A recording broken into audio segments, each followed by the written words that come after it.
Restons debout juste un instant pendant que nous avons nos têtes inclinées pour prier. Je me demande pendant que nous avons nos têtes inclinées s'il y a ici quelqu'un qui aimerait qu'on se souvienne de lui dans la prière, qu'il le fasse simplement savoir en levant la main et qu'il dise « Oh Dieu, sois miséricordieux envers moi, j'ai un grand besoin ce soir. » Notre Père Céleste, nous nous approchons de ton trône, de ton grand trône de miséricorde. Au nom du Seigneur Jésus, notre Sauveur, nous nous en approchons ainsi parce que c'est ainsi qu'il nous a dit de venir et nous recevrons ce que nous demandons. Nous sommes très contents de savoir que nous pouvons nous reposer dans nos cœurs sur cette assurance, que tu es capable d'accomplir ce que tu dis. En effet, ce soir, nous sentons que nous sommes par la foi la semence d'Abraham. Et à l'égard de tout ce qui est contraire à la parole de Dieu, nous agissons comme si cela n'existait pas. En effet, Dieu a dit la vérité et nous croyons qu'il a la vérité et il est la vérité. Maintenant, nous prions pour ceux qui ont levé la main, pour chaque main, Seigneur. Tu sais ce dont ils ont besoin. Tu sais ce qu'il y a dans le cœur, la pensée même de leur esprit quand ils ont levé la main. Je te prie d'ôter leurs péchés, d'ôter leur maladie. Accorde-leur le désir de leur cœur, Seigneur. Et puissent-ils mener une longue et heureuse vie ici, si possible, jusqu'à voir la seconde venue du Seigneur. Nous te prions de bénir la parole ce soir, alors que nous communions autour d'elle. Parlons ce soir de cette chose très remarquable qui est juste à notre porte, qui est en train de parcourir nos villes aujourd'hui ainsi que le monde entier. Nous te prions de nous accorder de ta parole, de ton onction, Seigneur, afin que nous sachions bien comment proclamer les oracles de Dieu. Nous le demandons au nom de Jésus. Amen. Vous pouvez vous asseoir.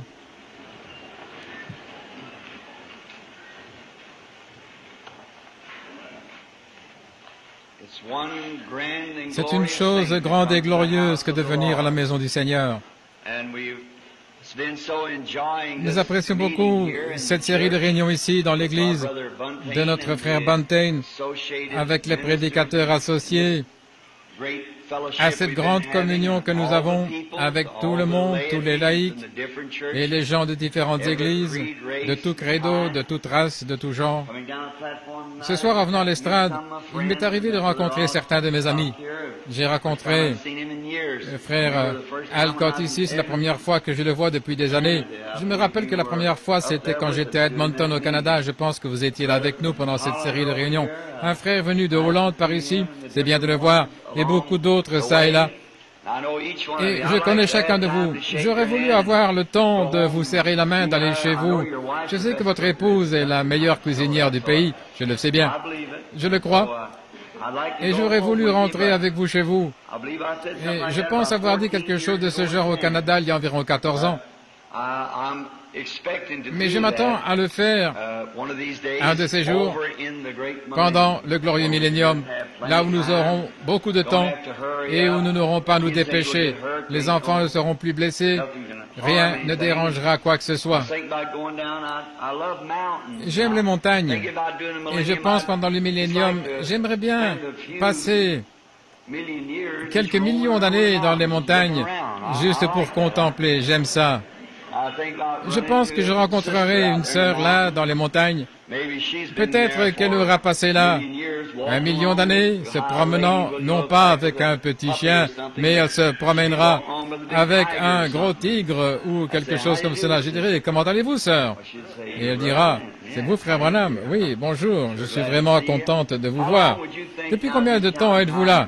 Si le temps existait, comme ici, oh, quelques millions d'années, ou quelque chose comme ça, j'ai fait une petite promenade. Ne serait-ce pas merveilleux? Et ce n'est pas juste une espèce de rêve mythique, c'est la vérité.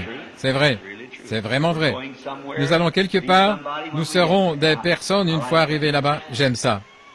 Eh bien, hier soir, nous étions dans le livre de l'Apocalypse et nous parlions du sceau de Dieu et de la marque de la bête.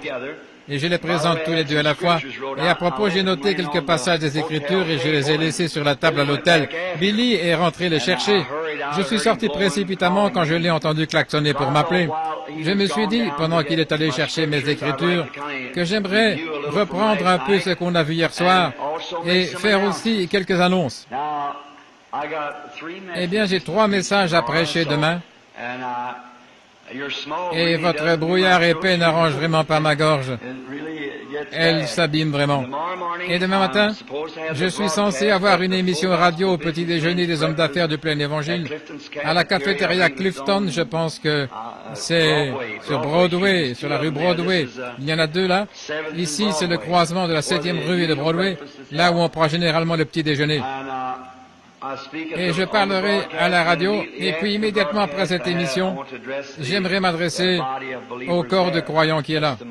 Ce sera demain matin. Et ensuite, demain soir, on revient ici, au tabernacle, ou plutôt à l'église. Et demain soir, je pense que nous devrions avoir, pour la clôture ici à l'église, ce serait bien si nous avions une ligne de prière demain soir. Ne pensez-vous pas? Après le message, avoir alors une ligne de prière. J'enverrai les garçons demain soir à 6 heures pile. Ainsi, ils ne dérangeront pas la suite du service et ils distribueront les cartes de prière. Nous formerons une ligne de prière demain soir et prierons pour tout le monde qui sera là pour la guérison de leur corps.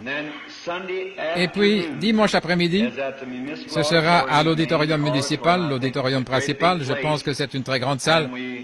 Et nous espérons que vous amènerez avec vous des amis. En effet, je pense qu'il y avait environ 4500 sièges ou quelque chose comme ça la dernière fois que j'étais là, il y a environ 12 ou 14 ans. Frère Charles Fuller y tenait des services à l'époque. C'est un chrétien remarquable, je suis sûr que vous connaissez tous frère Fuller. Il était d'ici. Dimanche soir, oui. Dimanche soir, à 7 heures, je pense. Et ensuite, le soir du dimanche prochain, ce sera la fin de la campagne. De là, nous irons ensuite à Visalia. Oh là là. Certains de ces noms ici, eux tous, où le J devient H, et tous ces saints, comme ce Saint José ici, pour moi, c'est comme ça qu'on dit.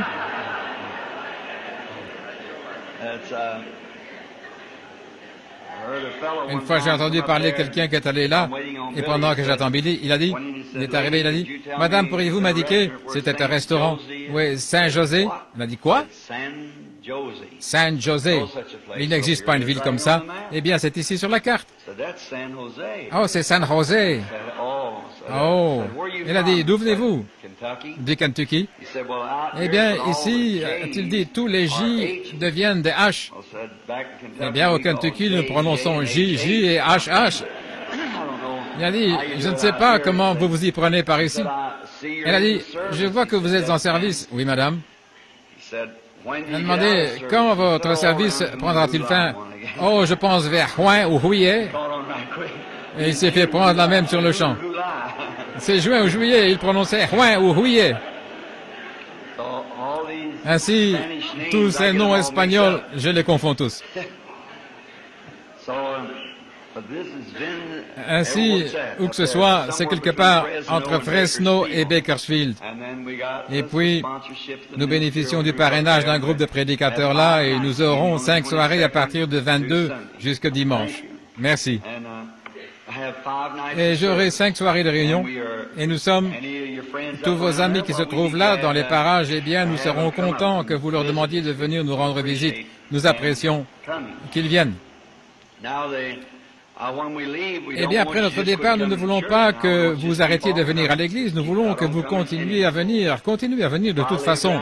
Si j'habitais ici, peut-être que ceci serait mon église. Si j'habitais ici, ce serait ici même. J'aime ça. C'est une merveilleuse petite église. Ils ont un bon petit pasteur ici. Et je suis sûr que tout homme qui prêche le plein évangile, je m'identifierai à lui parce que c'est ce que je crois. Je n'ai rien contre les autres. Mais c'est juste, d'après moi, mes goûts, mes associés. Ce serait cela. Maintenant, n'oubliez pas les annonces. Demain matin, à la cafétéria Clifton, vous qui êtes là ou qui êtes connectés, je pense, est-ce une émission en direct ou enregistrée? Vous le savez, c'est une émission en direct. Demain matin. Et je ne sais pas quelle station émettra, alors je pense que le frère ici, vous n'avez pas aussi une émission radio ici, frère, dimanche? Non, pas de radio. Et les autres prédicateurs, nous apprécions ce groupe de braves prédicateurs qui nous aident dans les réunions. Beaucoup de leurs croyants viennent. Et j'apprécie certainement ces hommes. J'aimerais leur dire quelque chose ici. C'est que j'ai essayé, avec peine, de dissuader mon précieux petit ami de transférer cette série de réunions à l'auditorium principal. J'ai obtenu cela, mais il avait pitié des gens qui devaient rester debout. Mais voici la raison pour laquelle je ne voulais pas cela, frère. Maintenant, je sais que parfois vous m'entendez ratisser ces dénominations, mais il ne s'agit pas des hommes qui sont dans ces dénominations. C'est uniquement la dénomination elle-même. Je réalise que si nous y allons demain soir, si nous avions une totale collaboration de tous les prédicateurs, ce serait bien d'aller là-bas, c'est vrai. Je veux dire dimanche, excusez-moi. Si nous avions une totale collaboration de tous les prédicateurs fermant leurs églises et tout, mais aller là-bas pour quelques malades qui vont venir pour qu'on prie pour eux, et peut-être que les prédicateurs ne savaient pas cela à l'avance, ils auront leur propre programme pour cette soirée-là, et je n'aime pas faire ça. Frère, franchement, je n'aime pas faire ça, car après tout, cette couverture s'étend des deux côtés, vous savez, c'est vrai. Et je vous assure, s'il y a quelque chose que je respecte, ce sont les hommes de Dieu, les serviteurs de Dieu. Et parfois, si vous voyez les gens les plus soupçonneux au monde, ce sont les prédicateurs, c'est vrai. Ce sont les gens les plus soupçonneux de tous. Mais j'aimerais dire pourquoi. C'est parce qu'ils sont des bergers. C'est vrai, ils veillent sur leurs brebis. Ils ont le droit d'être soupçonneux, d'attendre et de veiller. Mais une fois que vous voyez la parole de Dieu et opérer ensemble, c'est le temps d'avancer avec cela, voyez-vous. Une fois que vous voyez la parole et Dieu s'unir. Je voulais que les frères prédicateurs sachent la raison pour laquelle cela a lieu là-bas. C'était que le frère pensait que peut-être ce serait une occasion pour les gens, pour tout le monde d'être assis. Son cœur est droit là-dessus, je comprends son intention, mais moi je voulais simplement rester ici même, dans l'église, ici même et continuer. Mais il a dit que dimanche soir, beaucoup de gens n'ont pas accès aussi. On avait annoncé les services de réunion, des guérisons. Cela fera qu'un plus grand nombre viendra. Ainsi donc, demain soir à 18h, nous aurons une ligne de prière demain soir, le Seigneur voulant. Pour moi, c'est ce que je pense. Nous avons une ligne de prière chaque soir, voyez-vous. En effet, voici les miracles qui accompagneront ceux qui auront cru. Au cours des 3 ou 4 dernières soirées, il n'y a pas une seule soirée où le Saint-Esprit est manqué d'entrer, soit de venir parmi les gens, les appeler, leur dire qui ils sont, d'où ils sont venus, ce qu'ils font, et tout, et ce qui ne va pas, ce qui se passera, et tout comme cela. Et puis, les gens, la foi se lève dans les gens, et je dis, combien ici sont des croyants? Les mains se lèvent dans toute la salle. Maintenant, imposez les mains à quelqu'un. Ne priez pas pour vous-même, mais priez pour les autres parce qu'eux prient pour vous, voyez-vous. Eh bien, alors si ce n'est pas scripturaire, je ne sais pas. Confessez vos fautes les uns aux autres et priez les uns pour les autres. Voici les miracles qui suivront ceux qui croient. Ils imposeront les mains aux malades et ils seront guéris. Voyez-vous, c'est scripturaire. Ainsi, je sens que chaque soir, on prie pour tout le monde et on leur impose les mains chaque soir, vraiment. Or, mes mains ne valent pas plus que celles de n'importe qui. C'est juste un autre homme. Mais c'est la main de Dieu que vous voulez avoir sur vous. C'est Dieu qui a fait la promesse. Ces signes suivront ceux qui auront cru, ils imposeront les mains aux malades et ils seront guéris. C'est exactement ce que Dieu a promis à partir de là, donc nous commençons à partir de là. Maintenant, retournons à notre passage des Écritures et à notre leçon. J'aime lire la Bible. Apocalypse, j'ai ouvert juste là au chapitre 7, c'est là-dessus que nous allons parler le plus ce soir, je suppose. Maintenant, revoyons juste un peu ce que nous avons vu hier soir. Notre sujet, c'est ceci. Nous avions d'abord eu des réunions de guérison et ensuite nous avons commencé les services de prédication de l'Évangile et maintenant nous avons 2 soirées pour l'enseignement. Demain soir et dimanche soir, il y aura des services de guérison. Eh bien, hier soir, nous avons commencé l'enseignement sur ces 2 sujets que je pensais vraiment essentiels, et je ne dirais rien là-dessus si je ne pensais pas que c'était nécessaire. Voyez-vous, premièrement, c'est pour avertir l'Église. C'est pour cette raison que la sentinelle se tient sur la tour. Dès qu'elle voit l'ennemi venir, elle avertit ceux qui sont dans la ville. Et si la sentinelle n'avertit pas, Dieu lui redemandera alors le sang de la ville. C'est vrai. Mais si elle avertit effectivement et que les gens ne prêtent pas attention, alors leur propre sang est sur eux. Et c'est la raison pour laquelle j'expose cela tel que c'est écrit. Et alors, c'est entre vos mains, et au jour du jugement, quand je quitterai ce monde, si je suis encore conscient, au moment de mon départ, j'aimerais pouvoir dire comme Paul, « Je suis pur du sang de tous, car je vous ai annoncé tout le conseil de Dieu sans en rien cacher, tel que je le sais, tel quel. Merci pour vos lettres avec les commentaires et tout. Je les apprécie beaucoup. Maintenant, la marque de la bête, le sceau de Dieu. Maintenant, combien étaient ici hier soir? Voyons ceux qui étaient dans la classe. Pratiquement tout le monde, je suppose. Très bien. Maintenant, par conséquent, pour avoir un petit arrière-plan de là où nous allons ce soir, eh bien, j'ai dû prendre les deux sujets et les mettre ensemble parce qu'ils sont parallèles.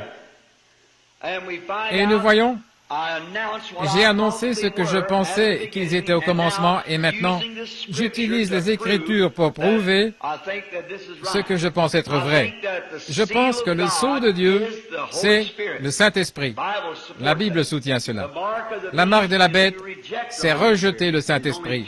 Il n'y a que deux catégories de gens. Et le salut et le rejet commencent dans la Genèse, comme toute autre chose. Aujourd'hui, j'ai reçu une note. Pouvez-vous prouver que les assemblées de Dieu ont commencé dans la Genèse?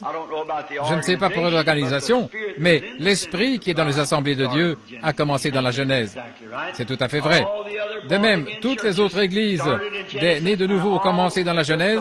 De même, toutes les soi-disant églises qui sont juste des églises de nom, elles ont commencé dans la Genèse. Et elles étaient toutes les deux représentées dans les deux premiers fils, tous deux, Caïn et Abel. Caïn a reçu la marque de la bête et a été chassé. Nous savons que le serpent qui avait séduit sa mère était une bête et non un reptile. C'était la bête la plus rusée de toutes les bêtes des champs.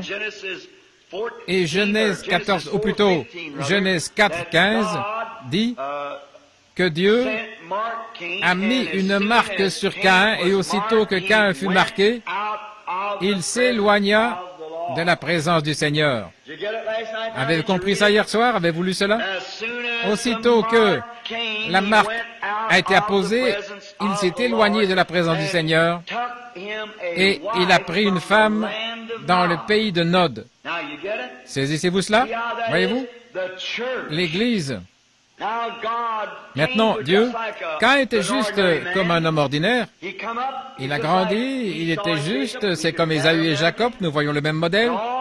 Et tout au long de la Bible, nous voyons cet esprit évoluer, grandir, grandir, et il finit par en arriver à la tête, ici même, dans cet âge où nous vivons aujourd'hui, je crois. Eh bien, si vous remarquez bien, Caïn était un homme ordinaire du monde comme Ésaü, et il était tourné vers la religion. Il savait que Dieu existait, il le croyait. Et voyez, c'est là que je suis en désaccord avec les églises qui disent tout ce qu'il vous faut faire, c'est seulement croire et alors Dieu imputera cela à justice. Eh bien, c'est vrai dans un sens, c'est une partie de la vérité, mais ce n'est pas toute la vérité. Un bon frère baptiste est venu chez moi il n'y a pas longtemps, il a dit, « Frère Branham, qu'est-ce qu'Abraham pouvait faire de plus que croire? Abraham a cru et cela lui fut imputé à justice. » J'ai dit, c'est vrai. Mais Dieu lui a donné un signe, le sceau de la circoncision pour montrer qu'il avait reconnu sa foi. Eh bien, le Saint-Esprit est le sceau de Dieu. Maintenant, si vous dites que vous croyez que vous n'avez pas reçu le Saint-Esprit, alors Dieu n'a pas encore reconnu votre foi. C'est vrai parce que le sceau, c'est la reconnaissance que Dieu a achevé, qu'il a fini son œuvre en vous, c'est vrai, qu'il a reconnu cela, assurément. Quelqu'un a dit, pourquoi rendez-vous cela si facile, frère Branham, en citant Saint Jean 5, 24? C'est le commencement de l'Esprit, c'est vrai. Je crois qu'un homme, aussitôt qu'il croit au Seigneur Jésus-Christ, il a une portion du Saint-Esprit. Quand vous êtes sanctifié, c'est une autre portion du Saint-Esprit qui vous purifie. Ensuite, vous êtes rempli du Saint-Esprit, c'est vrai. Eh bien, celui qui écoute mes paroles et qui croit, celui qui m'a envoyé a la vie éternelle. Il n'y a qu'un seul genre, c'est la vie de Dieu.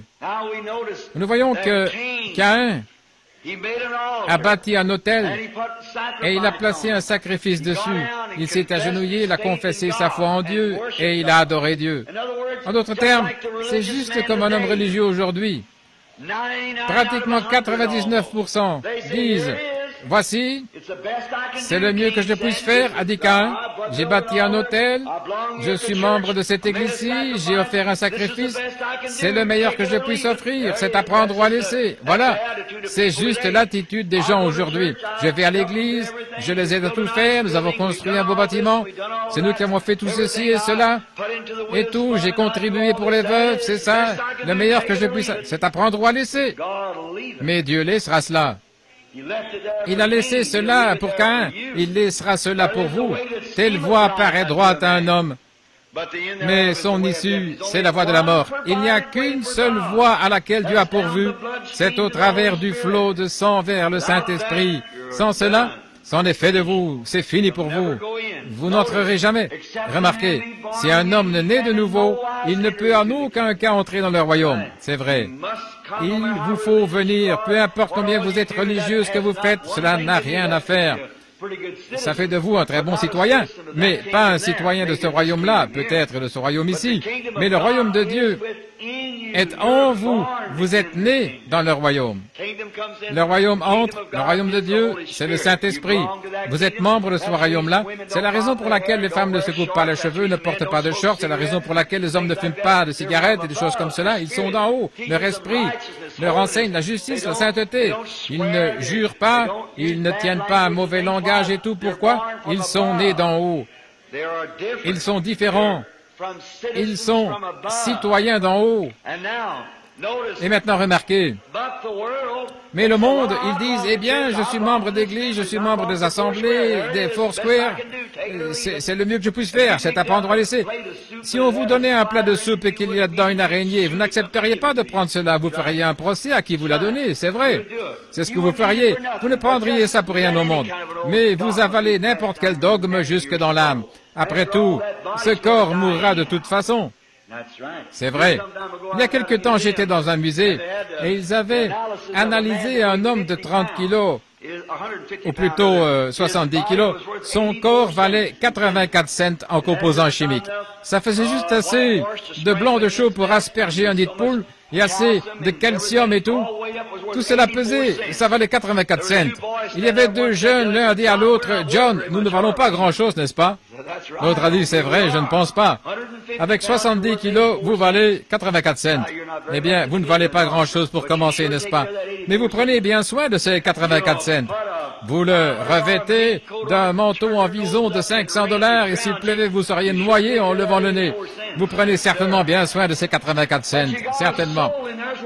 Mais vous avez à l'intérieur une âme qui vaut 10 000 mondes et vous laissez le diable vous farcir n'importe quoi et vous appelez cela la justice et la religion au lieu de prendre le chemin correct de Dieu. C'est vrai, votre âme vaut 10 000 mondes. Votre corps vaut seulement 84 cents. Vous le traînez ça et là et vous en prenez soin. Vous le rasez, vous l'arrangez bien, vous l'habillez. Mais cette âme, vous ne voulez pas l'habiller. Vous laissez n'importe quoi vous traîner. Si on vous donnait une araignée là, vous feriez un procès à ce restaurant qui vous l'a donné. Mais une église peut vous dire, serrez la main du pasteur, dites que vous croyez en Dieu, adorez, et c'est tout ce qu'il vous faut faire. Si c'est vrai, alors Caïn était dans le vrai. Mais rappelez-vous, Dieu a dit à Caïn, adore comme ton frère et tu agiras bien. Mais il n'a pas voulu le faire. C'est le cas aujourd'hui, ils ne veulent pas adorer Dieu en esprit et en vérité. Ils veulent simplement aller à l'église et adorer comme l'église le dit. Adorer ce que Dieu a dit d'adorer. Jésus a dit, Dieu est esprit et ceux qui l'adorent doivent l'adorer en esprit et en vérité. C'est vrai, mettez cela ensemble. La parole et l'esprit ensemble. Et si l'esprit est dans la parole se manifestera. C'est exactement la raison pour laquelle vous voyez les discernements, les guérisons et des choses semblables. C'est la parole rendue manifeste. Jésus a dit, allez par tout le monde et prêchez l'Évangile. Il n'a jamais dit, allez par tout le monde et construisez des églises ou faites telle et telle chose. Ces choses-là sont bonnes. Il n'a pas dit, allez par tout le monde et enseignez l'Évangile. Il a dit, prêchez l'Évangile. En d'autres termes, prêcher l'Évangile voudrait dire démontrer la puissance du Saint-Esprit. Paul a dit, l'Évangile n'est pas venu en parole seulement, mais avec puissance. Avec la manifestation du Saint-Esprit. Ça doit être ainsi. La parole même qui suit dit, voici les miracles qui suivront ceux qui auront cru. C'est vrai. Cela doit manifester la parole. Et si l'Esprit est dans la parole, le vrai Esprit de Dieu dans la parole, si vous demeurez en moi et que ma parole demeure en vous, demandez ce que vous voulez, cela vous sera accordé. C'est vrai, voyez-vous, on revient droit aux Écritures. Vous ne pouvez pas sortir des Écritures. Cela se ramène directement et ça se réajuste chaque fois. Mais Caïn voulait quelque chose de beau. Eh bien, hier soir, je disais, rappelez-vous, la beauté, c'est ce qui attire l'œil. L'Église catholique désire, il y a longtemps qu'on a appris cela, que l'œil est la porte de l'âme. La beauté et tout le reste. Et les gens, ils sont séduits par cela. Hollywood a appris cela il y a longtemps. Le diable savait cela avant vous tous. C'est tout à fait vrai. C'est la tactique qu'il a utilisée, la même chose. Se bâtir un royaume plus beau, ça a toujours été beau. Même le diable, après que la malédiction fut tombée sur lui et qu'il est devenu un serpent, il reste toujours une belle créature. Observez avec quelle élégance il peut se déplacer et combien belles sont ses couleurs. Même sa malédiction n'a point ôté sa beauté. Pensez-vous que Judas Iscariote était un vieil ivrogne au col retourné et à la chevelure peignée de côté? Il était un gars intelligent, certainement. Le diable est trop malin pour ça. Quand je suis allé à Pigalle, frère Moore et moi, quand j'étais en France, nous pensions que nous verrions ces drôles de prostituées à Pigalle, juste des rebuts. Satan est trop malin pour cela. C'était les plus belles femmes qu'on ait jamais vues, voyez-vous. Il est malin. Le péché est séduisant. Le péché est beau. Mais c'est la mort. C'est vrai. Ne considérez pas la beauté. Considérez la vérité, pas la beauté. C'est ça le problème de l'Église aujourd'hui. Elle se laisse attirer par la beauté et c'est la mort. C'est vrai. Cela produit la mort. Je ne voudrais pas traîner trop longtemps là-dessus. Je me mettrai à prêcher là-dessus. Mais de toute façon, nous voyons que Caïn s'est éloigné de Dieu et il a pris une femme d'un autre groupe dans le pays de Nod. C'est exactement ce que l'homme fait. Celui qui ne veut pas venir adorer Dieu en esprit et en vérité, il s'en va, il se trouve une église qui va le satisfaire. Il s'en va. Mais rappelez-vous, Seth était un type, Abel ayant été tué, Seth l'a remplacé.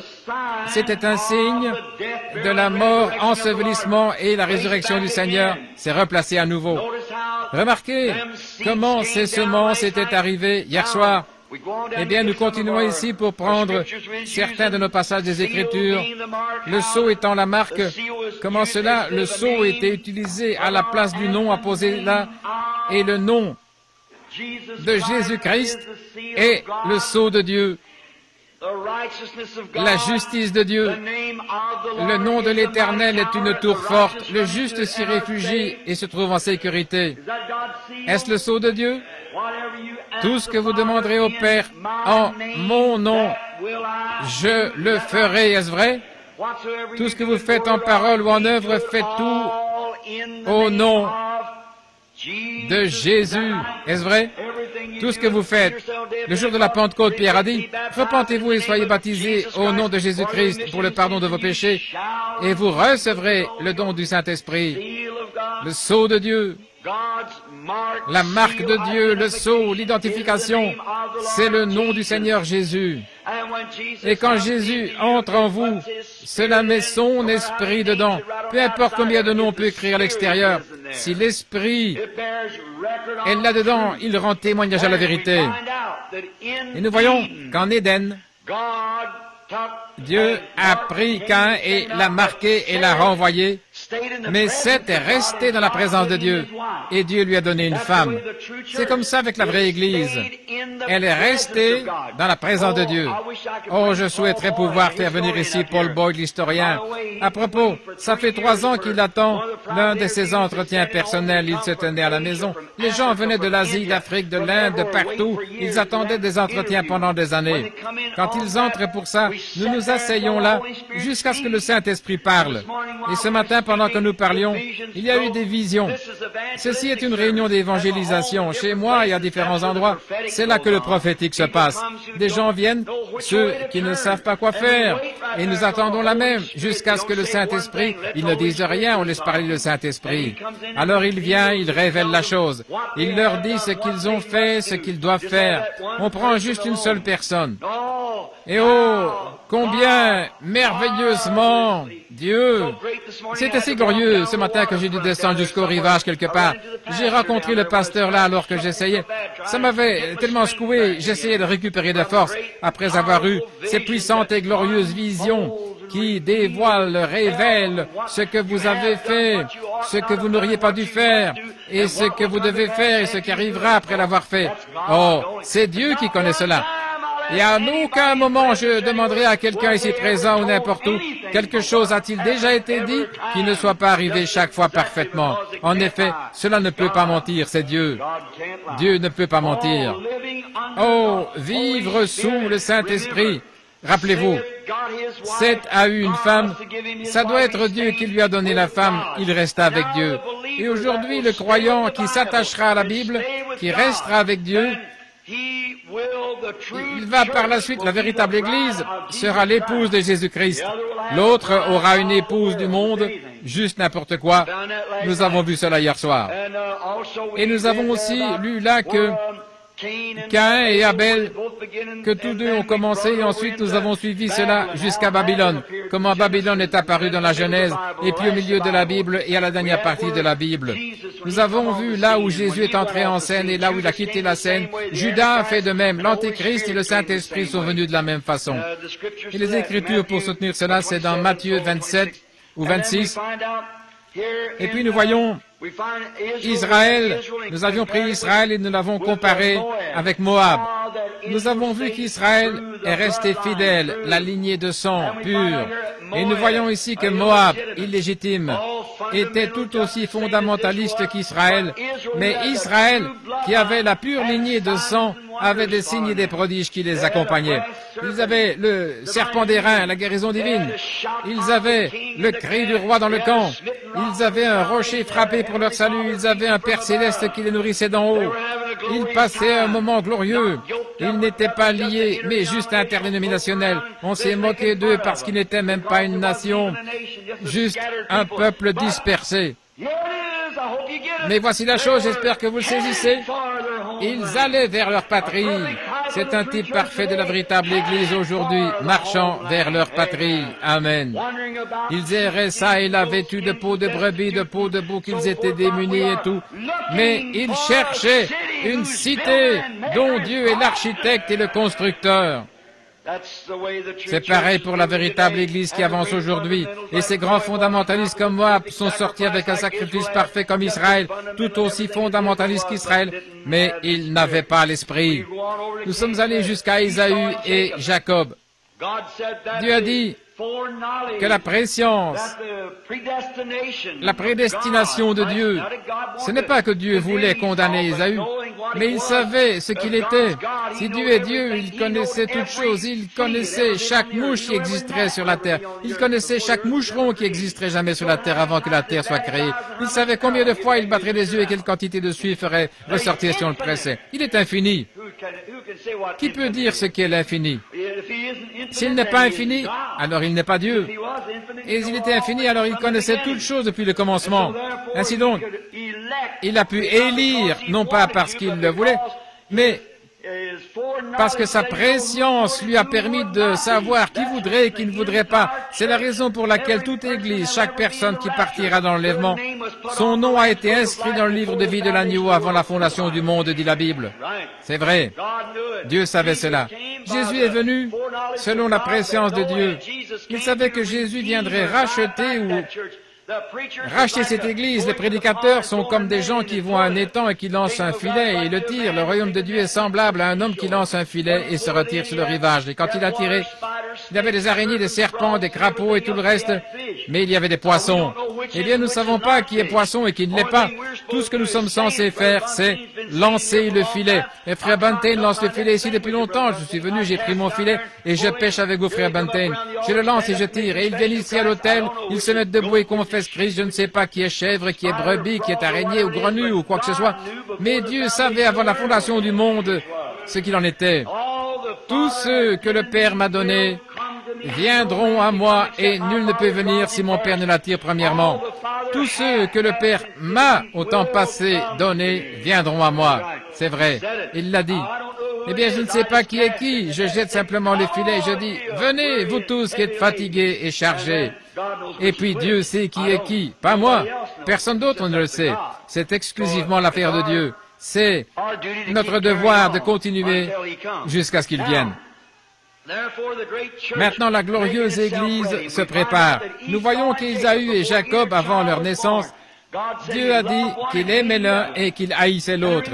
Et rappelez-vous, ils étaient jumeaux, même mère, même père. Saisissez-vous ça?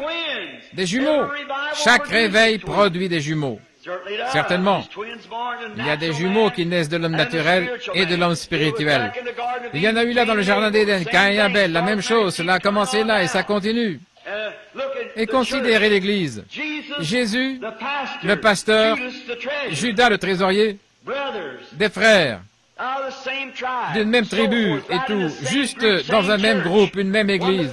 L'un pasteur, l'autre trésorier, l'un démon et l'autre Dieu. C'est ainsi. Jésus a dit, dans les derniers jours, les deux esprits seront si proches qu'ils séduiraient, s'il était possible, même les élus. S'il était possible, mais ce n'est pas le cas. Jamais. Très bien. Il reçoit le vrai sceau. Et le sceau de Dieu, c'est le Saint-Esprit. Eh bien, nous sommes au point où nous pouvons commencer à partir de là. Nous étions hier soir dans Ézéchiel chapitre 9. Combien ont lu cela? Et avez-vous éprouvé une grande joie? Lisez cela. C'est là que le prophète avait vu d'avance la Pentecôte et avait annoncé ce qui arriverait. Il a vu 6 hommes sortir par la grande porte. Ils avaient des armes de destruction. Rappelez-vous, avez-vous remarqué que cela était exclusivement pour Jérusalem? Juste pour Jérusalem, car c'est là que les Juifs, Dieu traite avec les gentils en tant qu'individus. Mais Israël est une nation, la nation de Dieu. Oui, un missionnaire était dans mon église. J'entends frère Fred Softman dire de temps en temps Amen là-bas quelque part. Il est là dans l'auditoire. De toute façon, un des frères du tabernacle, un frère juif, qui cherchait à se rendre en Israël depuis longtemps, il cherchait à faire quelque chose pour les Juifs, il voulait les gagner au Seigneur. Il est venu au tabernacle un matin, il s'est levé quand l'onction était là, et il a dit, frère Branham, j'aimerais vous poser une question. Comment vais-je arriver à Jérusalem? J'ai essayé par tous les moyens. J'ai dit, je ne sais pas quoi vous dire. Au même moment, le Saint-Esprit est entré en action et il a dit, il n'en est pas question, car Israël naîtra en un jour. Toujours. Oh, nous sommes proches. Oh, nous allons aborder cela dans quelques instants, le Seigneur voulant. Et nous voyons qu'avant le massacre, écoutez maintenant, ne le manquez pas, avant le massacre, il a vu venir un homme vêtu de blanc, que représente le blanc, la justice des saints. Eh bien, il avait une corne remplie d'encre à son côté. Il a premièrement parcouru la ville de Jérusalem et a mis un sceau sur ceux qui soupiraient et gémissaient à cause des abominations qui se commettaient dans la ville. Est-ce vrai, vous, les lecteurs de la Bible? Et ensuite, lorsque le massacre a eu lieu, il a été dit, n'épargnez ni vieillard, ni jeune, ni enfant, ni bébé, ni quoi que ce soit, exterminez tous ceux qui n'ont pas cette marque. Voyez-vous, il ne restait rien. Soit il recevait le sceau, soit il n'avait pas le sceau.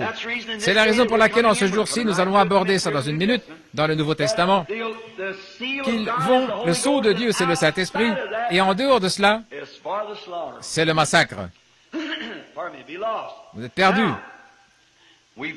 Hier soir, nous avons pris les écrits de Joseph et des autres auxquels je me suis référé, ainsi que beaucoup d'autres anciens historiens. Joseph a écrit, il a probablement écrit au sujet de ces jours même, et il a vécu en un temps proche de celui de Jésus de Nazareth, là sur la terre. Maintenant, il en a parlé, disant que ces gens, il s'est référé à eux comme des cannibales qui mangeaient le corps de Jésus de Nazareth. En effet, c'était la communion qu'il prenait. Lui ne le savait pas. C'est juste un inconverti, un historien. Ils s'étaient éloignés de Jérusalem quand ils avaient vu cette chose commencer à arriver. Ils s'en sont éloignés, ils sont partis en Judée. Ils s'en sont éloignés. Mais les Juifs, les grandes organisations, se sont toutes réunies, elles sont revenues et ont dit, nous entrerons dans la maison du Seigneur, Jéhovah est notre protection. Et nous avons vécu là. C'est Dieu qui a bâti cette maison, c'est Jéhovah qui l'a construite, et Salomon a consacré ce temple, c'est ici, le lieu saint. Mais ils avaient rejeté le Messie. Alors qu'il était venu vers eux, très exactement comme la prophétie avait dit qu'il viendrait. Et il avait fait les choses mêmes que la Bible avait dit qu'il ferait. Mais il n'était pas venu selon leur théologie. J'espère que cela ne blesse pas, mais j'espère que cela s'ancre profondément. Et il était venu, il avait manifesté son signe de Messie exactement comme la Bible avait dit qu'il le ferait. Combien croient cela? Assurément. Quel était le signe messianique? Il était Dieu prophète, voyez-vous. Et puis, quand ils ont fait ça, comment ont-ils appelé ce signe messianique? Est-ce que quelqu'un peut me le dire? Comment l'ont-ils appelé? Belzébul, le diable en disant de bonne aventure. Parce qu'il pouvait connaître leurs pensées, savoir ce qu'ils pensaient. leur révéler ces choses. Et les vrais Juifs, qu'ont-ils dit? C'est le signe du Messie. Nathanaël a dit, vraiment, tu es le Fils de Dieu, vraiment, tu es le roi d'Israël. Il a dit, puisque je t'ai dit que je t'avais vu avant que tu viennes à la réunion, alors tu crois cela? Tu vas voir de plus grandes choses que celle-ci. Voyez, vous devez croire premièrement, croyez, et ensuite vous verrez de plus grandes choses. Maintenant, nous voyons ce qui s'est passé. Mais les grandes églises distinguées, les organisations, les pharisiens, les sadducéens et les hérodiens, tous ceux-là ont dit, il est Belzébul. Ils devaient répondre quelque chose. Ils devaient parler à leurs assemblées, et ainsi ils ont dit, il est du diable. Gardez ça à l'esprit.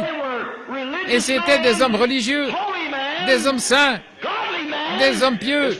En ce qui concerne le monde, un seul péché contre eux et ils étaient lapidés.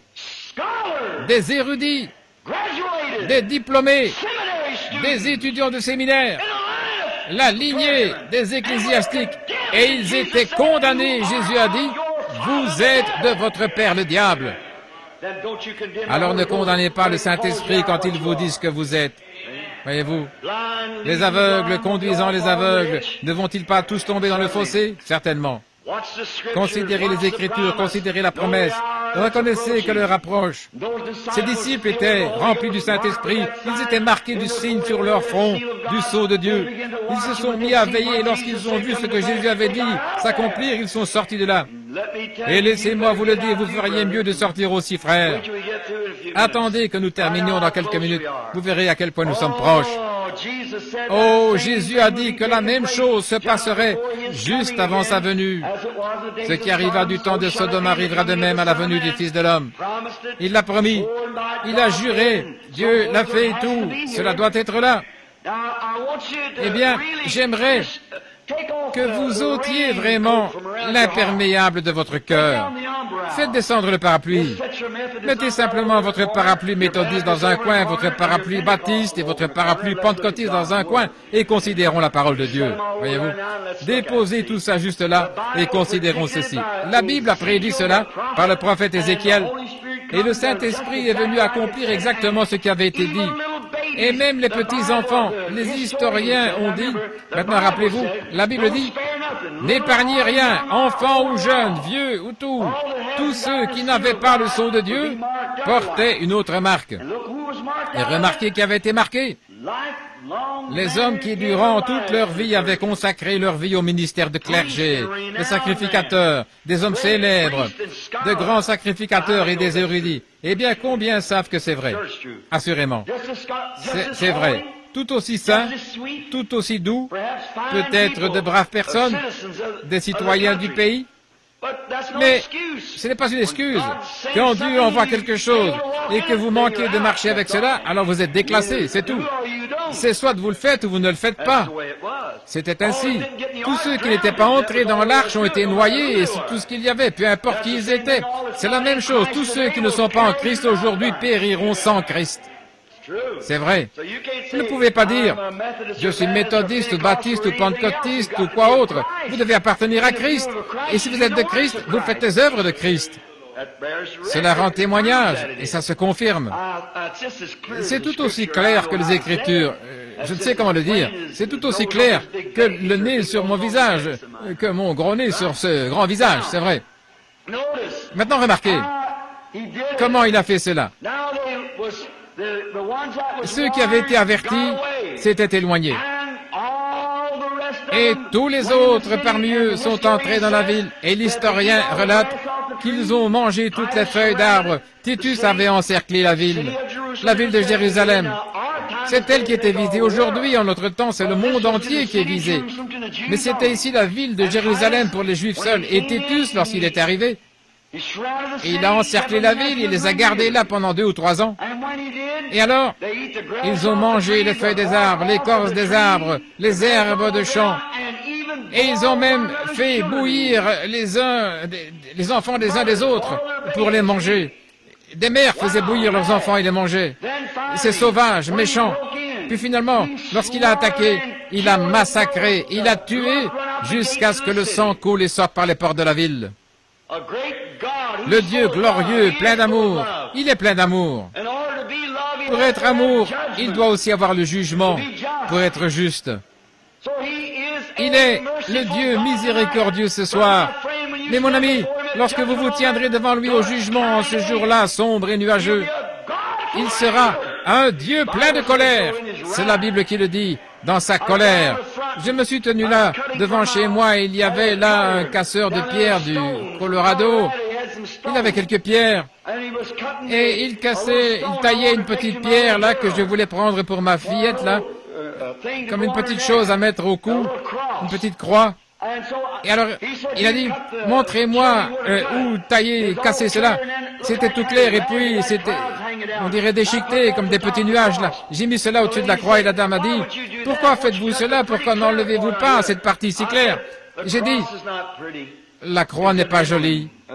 C'est un emblème de souffrance et de honte. Elle a dit, eh bien, pourquoi cela? J'ai dit, ce sont les nuages de la colère de Dieu.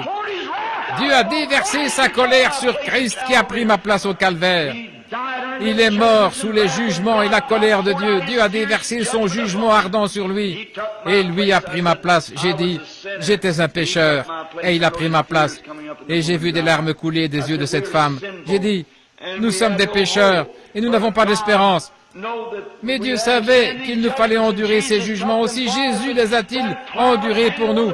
Et ces nuages suspendus au-dessus de la croix représentaient la colère de Dieu qu'il a déversée sur lui. Et il a enduré la colère de Dieu dans son propre corps afin que nous puissions être libres. Oh, quelle histoire, quelle vérité! La colère de Dieu. Eh bien, vous voyez comment cela a été représenté dans Ézéchiel, chapitre 9, à Jérusalem. Maintenant, nous en arrivons à l'Apocalypse.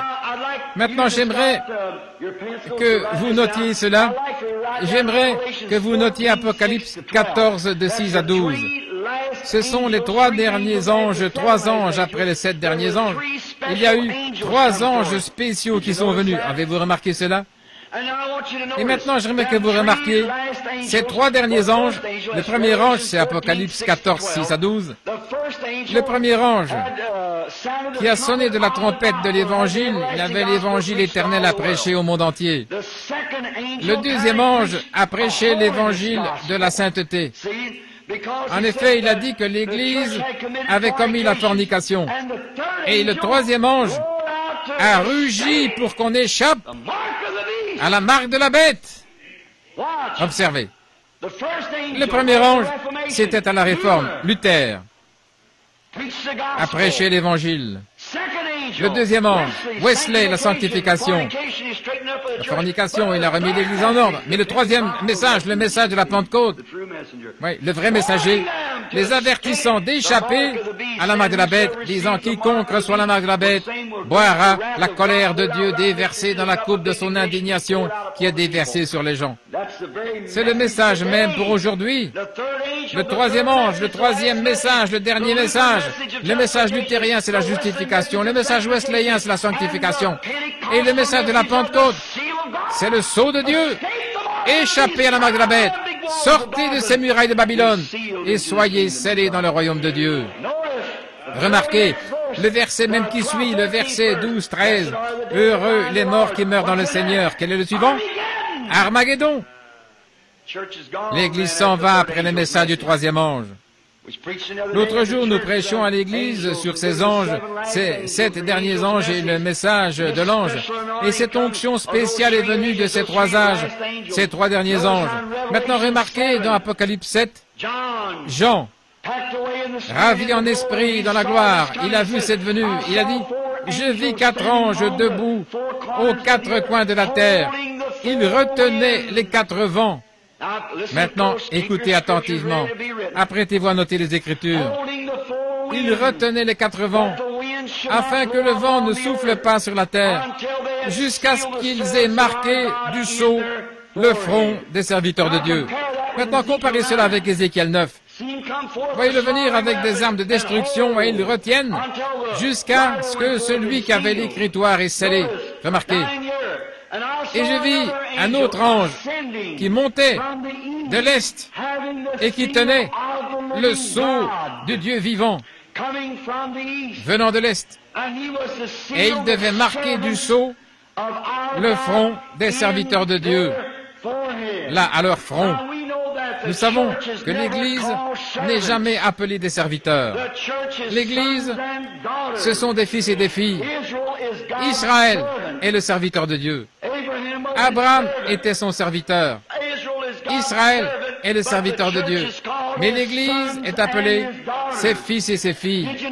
Avez-vous remarqué cela? Retenez les 80. Jusqu'à quand? Jusqu'à ce que nous ayons scellé les serviteurs de notre Dieu, Israël, dans leur front. Oh, permettez-moi d'insérer une petite histoire avant d'aller plus loin. Observez ce qui s'est passé. Maintenant, les serviteurs de notre Dieu, Israël fut dispersé autrefois à Babylone, où ils étaient partis à Babylone. Ensuite, lorsqu'ils ont été ramenés, c'est la deuxième fois, la première fois c'était en Égypte, ensuite à Babylone, puis ils ont été dispersés dans l'Empire romain. Et Jésus a dit, dans Matthieu chapitre 24, « Apprenez-vous par une parabole, c'est comme je me suis mis à vous démontrer hier soir, qu'il lui avait posé 3 questions et qu'il avait répondu aux 3 questions. Mais lorsqu'ils voulurent savoir le temps de son retour, il a dit, « Quand vous verrez le figuier bourgeonner, ainsi que tous les autres arbres, sachez que le temps est proche, même à la porte. » Eh bien, le vieux hypocrite s'empare de cela, l'incroyant, et il dit, « Cette génération-là est passée, cette autre génération est passée, il a menti. » Il n'a pas menti. En effet, ils n'ont pas l'application spirituelle de la parole. Il ne parlait pas de la génération de l'époque, il a dit, la génération qui verra le figuier bourgeonner. Regardez dans Joël chapitre 2, le passage sur lequel j'ai prêché il n'y a pas longtemps, sur les 4 insectes. Ce que le gazam a laissé, le asile l'a dévoré. Ce que le asile a laissé, la sauterelle l'a dévoré. Vous vous rappelez ce sermon? Je pense que c'était ici en Californie au petit déjeuner. Je pense que c'était à Phoenix. Ce que les méthodistes ont laissé, les baptistes l'ont dévoré. Ce que les baptistes ont laissé, les pentecôtistes l'ont dévoré. Cela a détruit toute la vigne. Mais je restaurerai, dit le Seigneur. Et observez, ce même insecte, c'est la même chose, seulement à des phases différentes. Le gazam devient asile, ainsi de suite jusqu'à la fin. Et c'est un insecte. Il a commencé par dévorer l'amour fraternel, retirant la Bible et en la remplaçant par autre chose. Et j'avais présenté 4 choses principales et j'avais prouvé cela par les Écritures, les choses qu'ils ont dévorées. L'enseignement de la véritable parole de Dieu. L'amour fraternel, c'est ce que Paul avait dit, cela avait commencé déjà dans 1 Corinthiens 13. Toutes ces choses, comment ils avaient dévoré cela, ils ont simplement dépouillé l'Église jusqu'à la souche. Mais il a dit, je restaurerai, dit le Seigneur. Toutes les années qui ont été dévorées, tout ce qu'ils avaient fait. Remarquez, Israël, ça a toujours été ce figuier. Quand vous verrez cet arbre bourgeonner, quoi? La génération qui verra Israël devenir une nation. Cette génération-là ne passera pas que tout ne soit accompli. Faites attention. Oh, ne le voyez-vous pas? Regardez-les. Eh bien, Dieu a toujours eu à pousser les Juifs. Ils n'ont jamais eu le Saint-Esprit. Beaucoup parmi eux ne croyaient même pas leurs prophètes, leurs messagers. Et il a dû les pousser. Et c'est ce qu'il va devoir faire avec l'Église des gentils. Il va devoir briser ces barrières dénominationnelles. Nous laissons le communisme se mettre à dévorer parmi nous. Il nous faudra nous rassembler. Dieu accomplira sa parole car c'est une alliance inconditionnelle. Ce n'est pas si tu veux, je le veux, mais je l'ai déjà fait. C'est vrai. Oh, j'aime ça. Amen. Ça me fait sentir religieux. Remarquez ce qu'il a fait ici. Ce n'est pas si tu veux, je le veux. Cela a pris fin lorsqu'Adam a brisé son alliance et qu'Israël a brisé la sienne dans Exode 19 et ainsi de suite. Mais ceci est une alliance de grâce. Dieu a juré, il a dit à Abraham, il a juré par lui-même qu'il en serait ainsi. Et il a fait un serment par lui-même. C'est par la vraie postérité d'Abraham qui est Jésus-Christ, lequel est la grâce de Dieu. Et il n'y a plus de loi, absolument pas. La loi n'est pas connectée avec ça. Vous êtes au-dessus de la loi. Au-dessus de la loi, c'est l'amour. L'amour est au-dessus de la loi. La grâce. La loi est venue par Moïse. La grâce et la vérité sont venues par Jésus-Christ. Je souhaiterais avoir quelques soirées de plus pour prêcher sur, écoutez-le, là-dessus.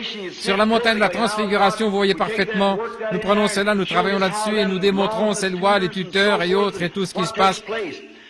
Cependant, remarquez donc, Israël, Dieu a dû endurcir le cœur de Pharaon pour qu'il chasse les Juifs la première fois. Et il a fait la même chose cette fois-ci. Il a endurci le cœur d'Hitler contre les Juifs. C'est ce qui a déclenché la guerre. Rappelez-vous, Dieu a dit, « Quiconque maudit Israël, je le maudirai. » Celui qui bénit Israël, je le bénirai. Et ils ont été dispersés dans le monde entier. Et ensuite, il a endurci le cœur d'Hitler, il a endurci le cœur de Mussolini, il a endurci le cœur de Staline, les cœurs de différentes personnes dans les nations, il les a endurcis et finalement, il a ouvert un chemin. Et Israël retourne et se trouve déjà dans sa patrie. Si vous voulez savoir le jour du mois, regardez le calendrier.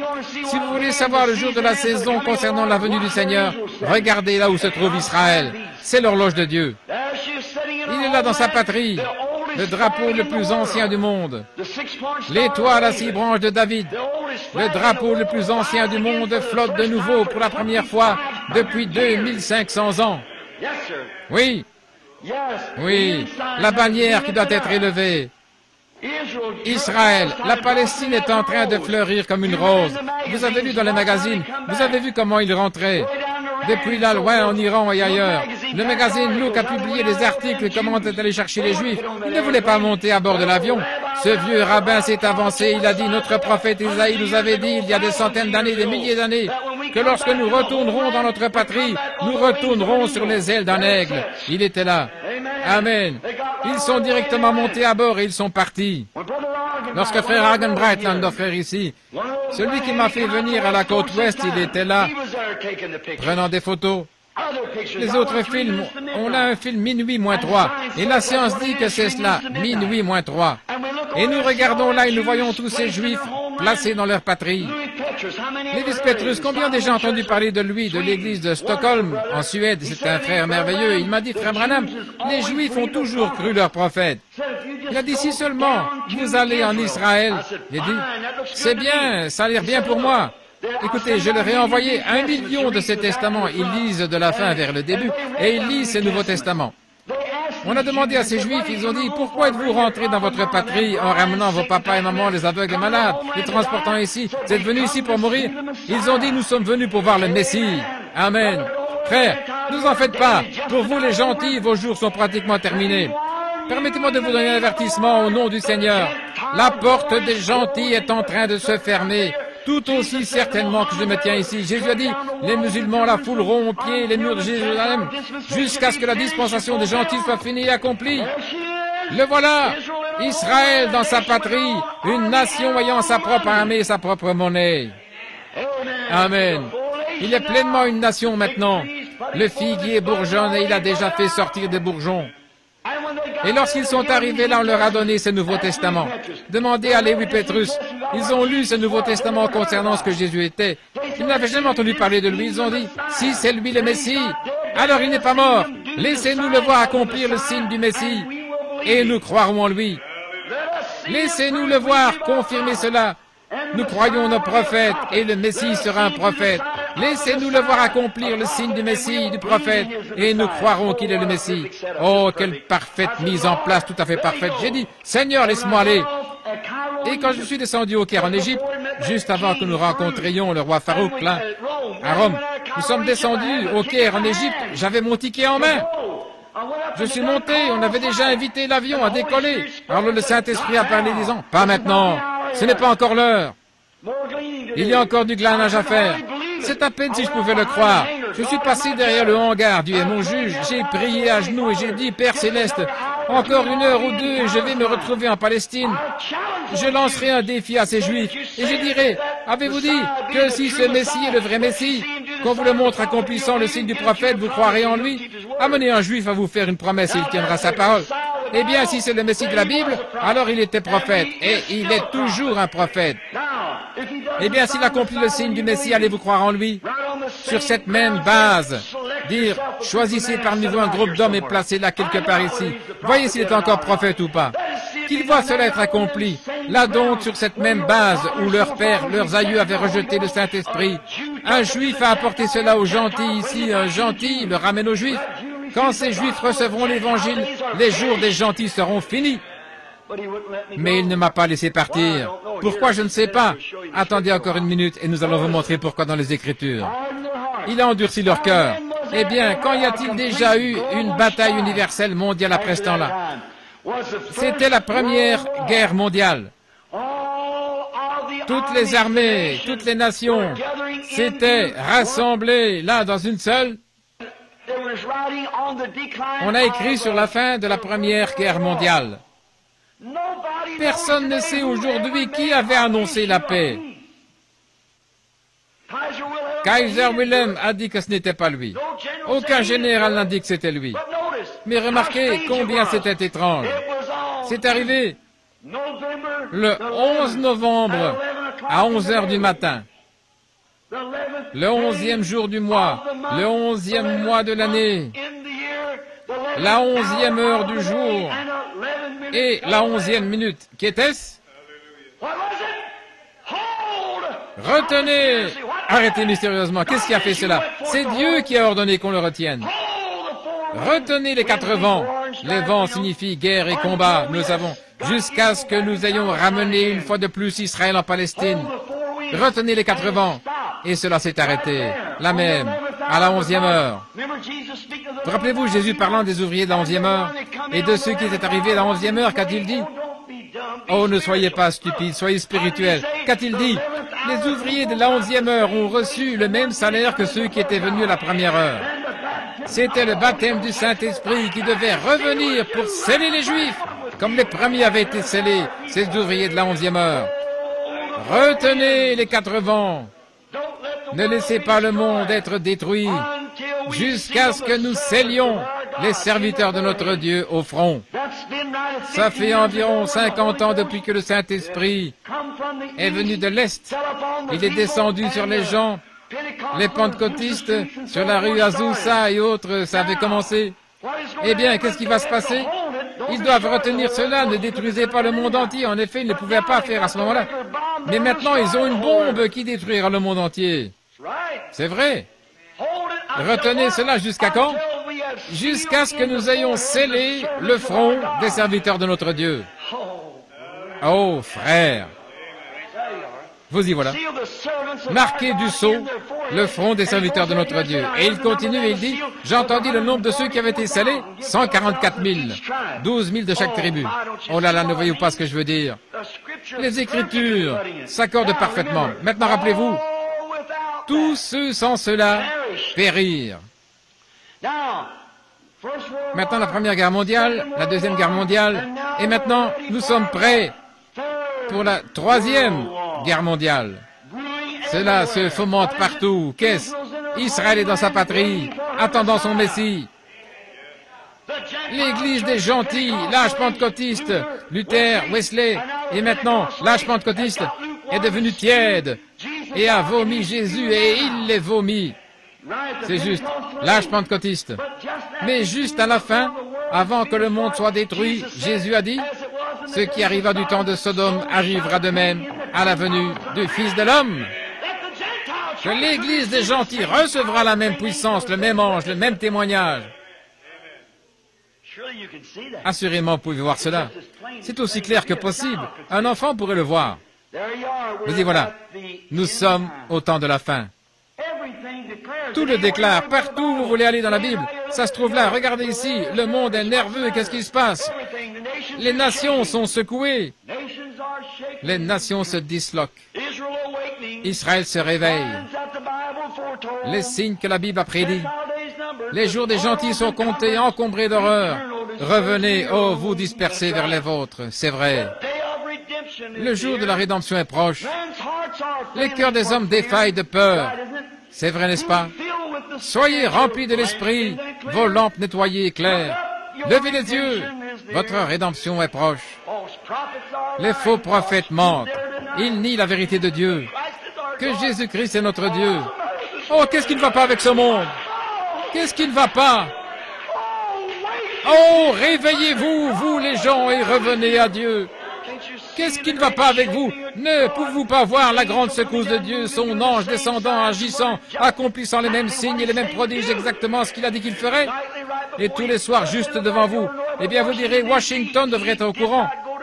Il n'était pas parti chez Caïphe, il est venu chez les siens. Cet ange n'était pas allé à Sodome, il n'est pas allé chez les autres. Les Billy Graham modernes et les autres, eux étaient partis là-bas. Ils avaient essayé d'en faire sortir les gens, mais cet ange est resté avec l'Église élue, Abraham, ceux qui étaient appelés à sortir. Amen.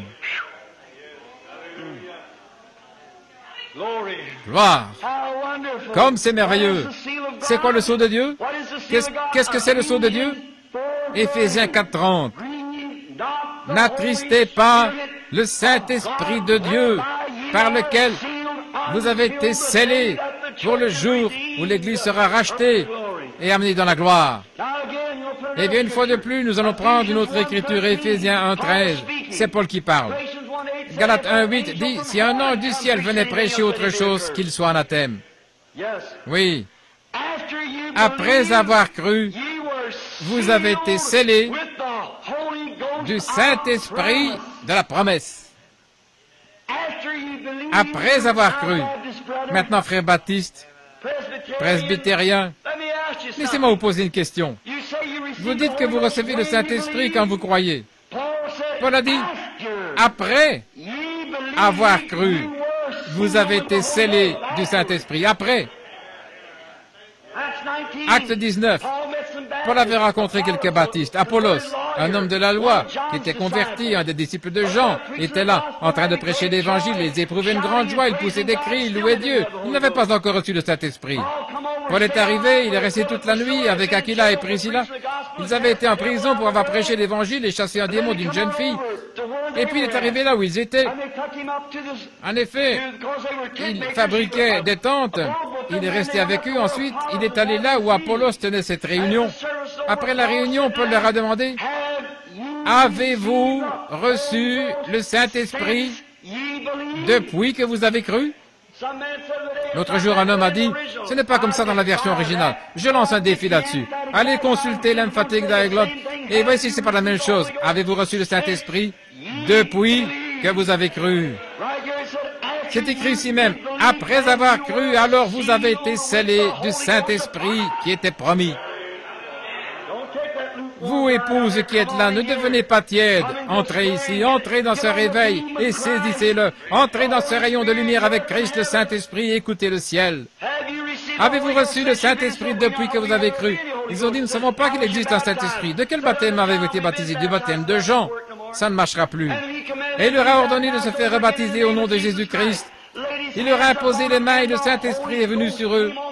Ils ont parlé en langue, ils ont prophétisé, ils ont glorifié Dieu. Après avoir cru, crié, passé un bon moment, ils n'avaient pas encore le Saint-Esprit. Oh, qu'a dit Paul? Si un ange du ciel prêche un autre évangile, qu'il soit anathème. En effet, Satan peut se transformer, mais restez avec la parole. C'est vrai. Maintenant, après avoir cru, alors vous devenez la postérité d'Abraham. Véritablement, la semence d'Abraham. Comment sommes-nous devenus la semence d'Abraham? Étant morts en Christ, alors nous sommes la semence d'Abraham, co-héritier de la promesse. Après, ce qui signifie une œuvre achevée. Après que vous ayez cru. Après signifie que quelque chose a précédé cela. Alors c'est une œuvre achevée. Le sceau est une œuvre achevée.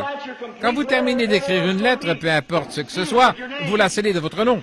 Après avoir emballé un colis, il est scellé. Je travaillais pour une compagnie de chemin de fer avec mon papa pendant un temps. Nous nous occupions du chargement des wagons. Après avoir chargé tous les wagons au mieux, l'inspecteur passait et il les secouait. Il passait vérifier si quelque chose était branlant. Si quelque chose était branlant, c'était refusé.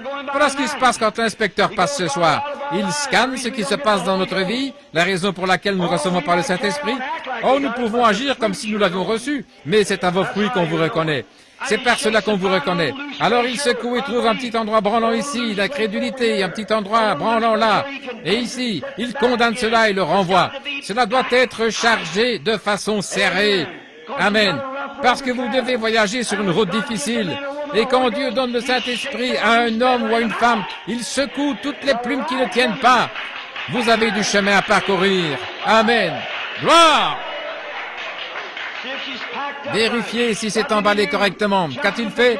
La justification, il l'a appelé. La sanctification, il l'a purifié. Le Saint-Esprit, il l'a scellé. C'est bien serré. Alors, on ferme la porte. Quelle est alors la dernière chose?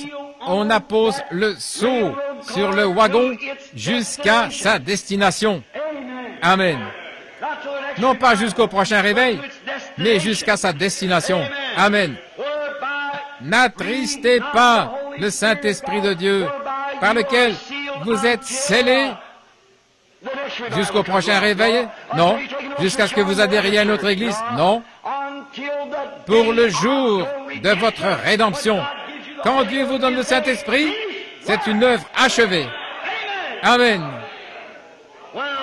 Lorsqu'un enfant vient au monde, qu'est-ce qui vient en premier dans la vie naturelle?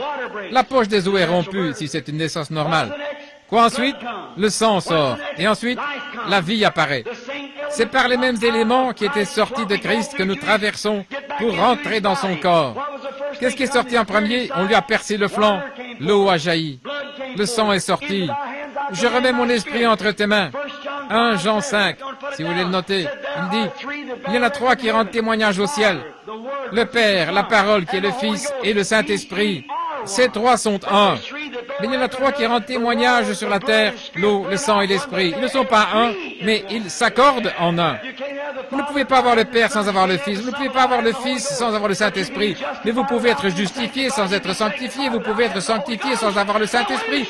Mais une fois cela terminé, aussi bien la justification que la sanctification, le sceau du Seigneur Jésus-Christ est apposé sur vous par le baptême. Amen. Il me reste encore 10 minutes, j'espère que nous n'aurons pas renvoyé ceci à demain soir. Après signifie une œuvre achevée qui est déjà terminée. Eh bien, mon précieux ami, je ne fais pas de différence entre les églises. Pour moi, elles sont toutes pareilles, les dénominations. Et si je dois mentionner le nom d'une église ici et ailleurs, je ne le fais pas intentionnellement.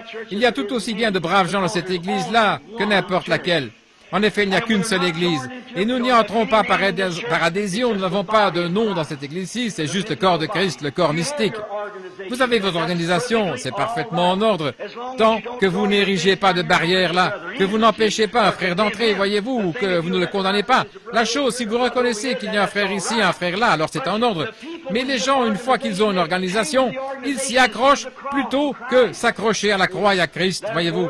Par conséquent, si vous avez une organisation et que vous l'établissez et la terminez par une virgule, nous croyons tout ceci, plus tout ce que le Seigneur nous révélera, c'est bien. Mais lorsque vous terminez cela par un point, vous mourrez à ce moment-là. Et montrez-moi une qui ne se termine pas par un point. Assurément que c'est comme ça, voyez-vous. Il ne s'agit pas des gens qui sont là, non. L'Église catholique était la première Église organisée dans le monde, l'Église catholique. Demandez à n'importe quel historien, montrez-moi là où une organisation n'ait jamais existé avant elle. Catholique, c'est leur mère à toutes. Apocalypse 17 dit la même chose. Il est dit qu'elle était une prostituée et qu'elle était la mère des prostituées. Et ça ne pouvait pas être des fils, ça devait être des filles. Ce sont là les dénominations protestantes, prostituées avec elles. Quelle différence, elles sont toutes identiques. La femme la plus vile de Long Beach peut enfanter une fille vierge, mais si cette dernière contracte les habitudes de sa mère, elle deviendra comme sa mère. C'est exactement ce qui est arrivé à nos églises protestantes.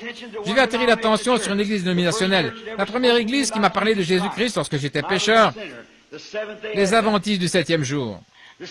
Les Adventistes du 7e jour disent que le sceau de Dieu, c'est son sabbat, car un sceau représente une œuvre achevée, qu'il a été scellé dans le sabbat. Et l'observation du sabbat, c'est un mémorial montrant que vous êtes scellés. Eh bien, vous, les Adventistes, vous connaissez Dr. Smith, le Home Bible Circle Readings et tout. J'ai tout ça dans mon bureau sur le témoin de Jéhovah et aux autres. Chaque fois qu'ils s'élèvent, je connais leurs arguments. Voyez-vous, je sais où ils vont. Ainsi donc, le jour du sabbat n'est pas un sceau. Le jour du sabbat était un sceau de la création de Dieu. Il a terminé cela, il a scellé, c'est vrai, de son sabbat, mais c'était un type du sabbat chrétien. Eh bien, après avoir terminé sa création, il leur a donné le sabbat comme sceau, c'est tout à fait vrai, montrant qu'il avait terminé sa création. Alors, lorsqu'il a terminé son plan du salut, il a eu un autre sceau. Gloire! Eh bien, mon frère adventiste, j'aimerais vous poser une question. C'est tout à fait vrai. Le sabbat, c'est un mot un peu étrange. Le sabbat, à vrai dire, c'est un mot hébreu qui signifie repos. C'est un jour de repos, le jour du sabbat. Vous arrêtez de travailler et tout. Dieu a fini son œuvre. Il n'est plus jamais revenu. Hébreu 4 en parle, car Dieu se reposa le jour du sabbat. Et il dit quelque part à un autre moment, David, aujourd'hui, si vous entendez sa voix, n'endurcissez pas vos cœurs, car si Josué leur avait donné un autre sabbat, il n'en aurait pas parlé. Mais il y a encore un sabbat réservé au peuple de Dieu, car celui qui entre dans le repos de Dieu se repose de ses œuvres comme Dieu s'est reposé des siennes. Quand entrons-nous dans le repos de Dieu?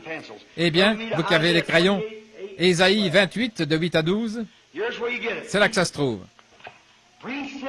Précepte sur précepte, ligne sur ligne, un peu ici, un peu là. Retenez ce qui est bien, car c'est par des hommes aux lèvres balbutiantes et d'autres langues que l'Éternel parlera à ce peuple. Et voici le sabbat, c'est le repos dont j'ai annoncé la venue. Et malgré tout cela, ils n'ont pas voulu écouter, ils se sont éloignés en secouant la tête. Il a dit que le sceau de la fin du salut, Luther justification, Wesley sanctification, mais lorsque le sabbat viendra, le vrai jour du repos, c'est par des lèvres balbutiantes et d'autres langues que je parlerai à ce peuple. Et voici une œuvre achevée. Alléluia! Ceci est le sceau. Voici le sabbat. Ne voyez-vous pas? C'est le Saint-Esprit, frère. C'est alors que vous entrez dans l'œuvre terminée. Si vous avez été justifié, c'est en ordre, c'est bien. Si vous avez été sanctifié, c'est bien. Mais quand vous recevez le Saint-Esprit, c'est une œuvre achevée. Et Dieu a achevé son plan du salut. Il a scellé cela avec le baptême du Saint-Esprit. Amen. Oh là là. Combien croient cela? Le Saint-Esprit, dans chaque passage de la Bible, est une œuvre achevée. Et Dieu a accompli son œuvre. Il a appelé ses disciples par la justification. Il les a sanctifiés. Dans Jean 17, 17, il leur a donné le pouvoir sur les esprits impurs. Ils sont allés, ils ont chassé les démons, ils sont revenus en se réjouissant. Il leur a dit, ne vous réjouissez pas parce que vous avez chassé des mauvais esprits qui vous sont soumis, mais réjouissez-vous de ce que votre nom est écrit dans les cieux. J'aimerais vous poser une question, mon frère. Si votre nom est inscrit dans les cieux, est-ce toujours valable? Bien sûr que non. Absolument pas. Judas était bien avec eux. Judas les a suivis comme les autres. Il est passé par la justification, il est passé par la sanctification, il avait prié pour les malades, il avait de grands résultats, mais lorsqu'on est arrivé à la Pentecôte, il a montré ses couleurs. C'est exactement ce que les églises dénominationnelles ont fait aujourd'hui. Elles sont passées par la justification, la sanctification, mais lorsqu'on arrive au baptême du Saint-Esprit, c'est un tas de parler en langue, de signes, prodiges, et les anges qui apparaissent, ils ne veulent rien avoir à faire avec cela. Par conséquent, c'est tellement proche que cela séduirait si possible, même les élus. Gloire! Vous allez de toute façon me taxer de saint comédien, c'est ce que je suis. Je n'ai pas encore roulé par terre. S'il me le disait, je roulerais par terre. Je préférerais entrer en roulant plutôt que de ne pas entrer du tout. Très bien. Remarquez, frère, c'est la vérité. Remarquez, quand Jésus est venu, Daniel, il s'avança vers l'ancien des jours dont les cheveux étaient blancs comme la laine, ce qui voulait dire qu'il était un juge, comme tous les juges qui portent une perruque blanche. Vous remarquez qu'il était saint dans l'Apocalypse au niveau des saints, ce n'est pas comme un sacrificateur là au niveau de la taille, c'était au niveau des saints comme un juge, la robe du juge. C'est la raison pour laquelle Jean ne l'avait pas vu un jour de sabbat ni un dimanche, il l'a vu au jour du Seigneur, à la venue du Seigneur, lorsqu'il était juge, non pas ces autres jours. Nous le voyons ici maintenant.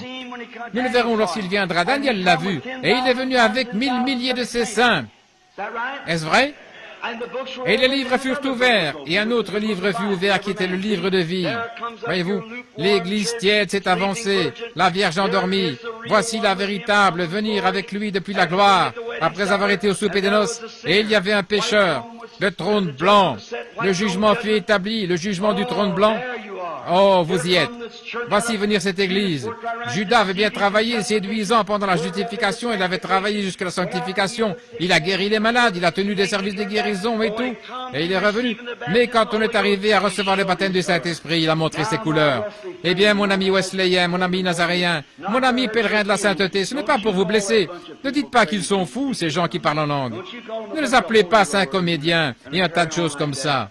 En effet, c'est jusque-là que Judas est allé. Et vous dites la sanctification entière, c'est le Saint-Esprit. Je suis en désaccord. La sanctification, c'est le nettoyage du verre. Le Saint-Esprit remplit le verre. Voilà, c'est exact.